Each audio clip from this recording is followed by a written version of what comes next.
Ito, yung sagutan ni Attorney Claire Castro at saka ni Sara Duterte. Anyway, hindi naman sagutan. Actually, parang sinagot lang ni Attorney Claire si Sara Duterte doon sa kanyang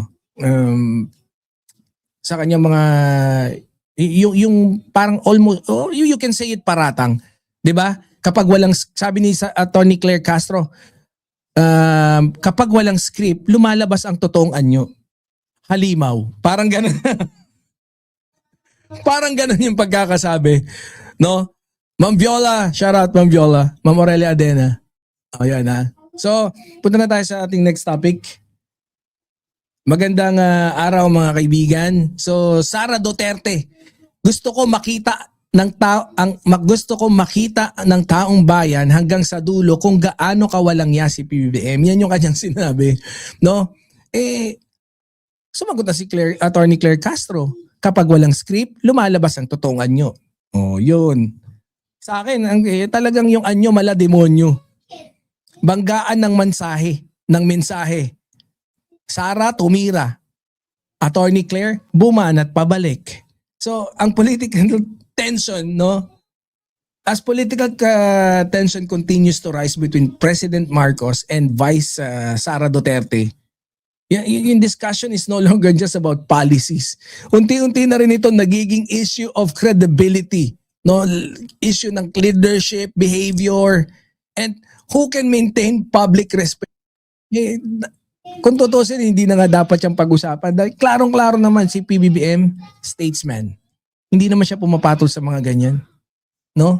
Hindi siya pumapatol sa mga ganyan. Si Attorney Claire, ayaw din naman daw niya pumatol. Nagkataon lang, yan yung kasi yung tinatanong sa kanya. You know? So, when Sara Duterte described BBM using the term kawalang hiya, mabilis din sumagot siyempre si Claire Castro by saying na that when there is no script, a person's true character begins to show. Diba? Mga mandirigma, this is where I immediately started thinking when isang vice presidente gumamit ng strong language against a sitting president, hindi na to simpleng political disagreement in the eyes of the public. Diba? Parang tanga naman kasi itong si Sara. Parang hindi vice presidente kung magsalita at saka magparatang ng mga kabalbalan. Pero look at this, no? Buti na lang, si Attorney Castro sumagot. Diba? Yung sagot ni Attorney Claire was not centered on policy disagreements. Nakatoon siya sa behavior, composure, at saka yung public conduct. This makes many people think, alam mo yon, for me, this is where Attorney Claire Castro wants the discussion to go. Hindi kung sino ang mas galit, but who appears more presidential in conduct. Diba? Sino ba mas mukhang leader ang datingan? Sino yung mas mukhang pag nagsalita talagang parang namumuno? Diba? Mga birador there is another layer dito sa storyang to. In politics, the message matters. Pero mahalaga rin how the message or how that message is delivered. Kaya if a leader truly has grievances, mas lumalakas ba ang argumento kapag personal attack becomes the main tool? Diba? The implications become more serious here. Mas seryoso pa to dun sa lawyer who spends more time arguing emotionally than presenting the actual case. Kabayo! Parang si Kabayo. If you ask me, no, this is exactly yung point ni Attorney Claire enters. Kapag emotions dominate the actual actual na argumento, no, minsan nagiging na-overshadow yung mismong konteksto ng mga na mga gusto mong iparating. Di ba? Ito hindi pa nga natatapos dun .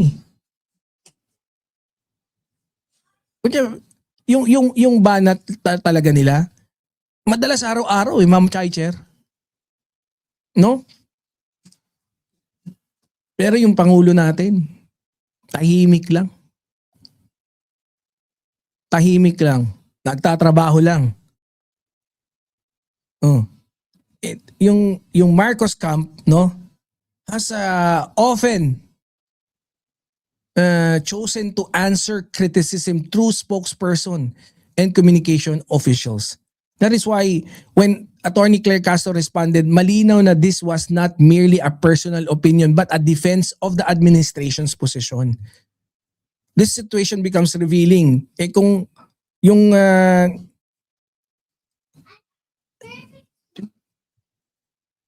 ako, kasi ang sabi ni Attorney Claire, no, kasi parang tinanong din yan kung bakit.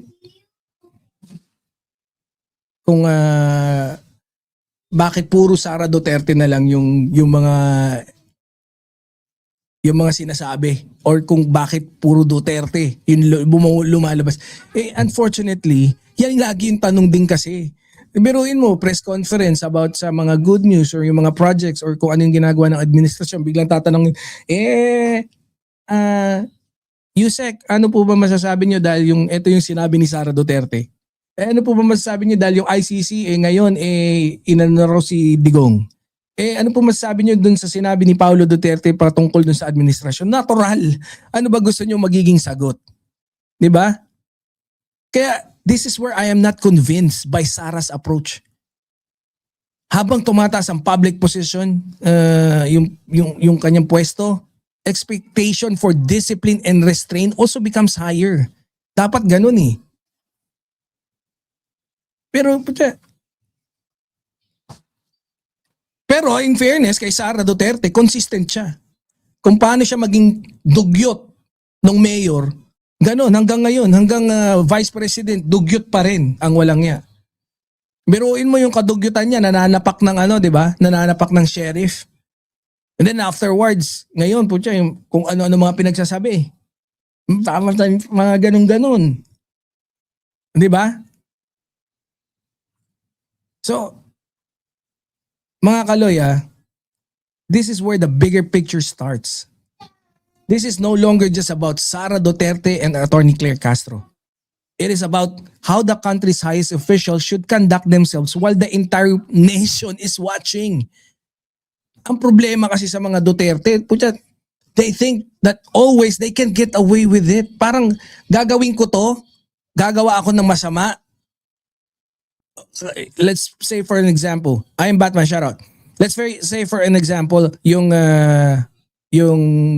EJK. Okay, sige. Magbibigay ako ng papremyo sa mga mapapatayin. Then afterwards, he expects that he can get away with that. Kaya nga wala siyang pakialam daw sa ICC. Sasapak ako ng sheriff, I can get away with that. Sasabihin ko, nahuhukayin ko yung dating Pilipino na presidente, itatapon ko sa West Philippine Sea, I can get away with that. Sasabihin ko, mumurahin ko si Marcos, I can get away with that. Sasabihin ko, pagka meron ng papatay kay PBBM, I can get away with that. Di ba? Ganun lagi. Ninormalize na yung kabuktutan. Public judgment will not be based solely on who speaks more aggressively.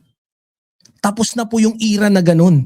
Na pagsiga-siga ka, okay ka sa mata ng madla. Sawa na po tayo dun. Kung hindi pa man, dapat magsawa na po tayo. It will also depend on who demonstrates control, respeto para sa opisina, and leadership during moments of tension. Sa tingin ko, tama yung direksyon na ipinupunto ni Attorney Claire Castro. Kapag nawawala ang disiplina sa pananalita, mas madaling makita ng publiko ang emosyon kaysa ang mensahe. At sa politika, hindi sapat na malakas ang boses. Mas mahalaga kung ang asal at kredibilidad ay mananatiling buo kahit nasa gitna ng pinakamainit na banggaan. Di ba ganun naman yun? Pagka may tension, pag may pressure, yung naturalesa mo lumalabas Di ba? Una, yung baho sa kilikili, lalabas yan. Kung talaga mabantot kilikili mo, baho niya. Masasapawan yan yung deodorant mo. Tapos yung ugali mo na. Kasi maamoy mo yung sarili mong kilikili. Joke lang. Corny. Oo nga pala, condolence sa pamilya ng kapwa natin vlogger. Although hindi natin siya kaisa, hindi natin siya kaisa sa mga paniniwala pagdating sa politika. Hindi ko rin naman siya masyadong kilala, pero I think binanatan ko siya before. Pero really, deepest condolences kay Sean Wayne. Kilala niyo ba si I Am Sean Wayne? So, condolence po no sa kanya. So, kung makarating man itong message na to. Condolence sa kanyang pamilya.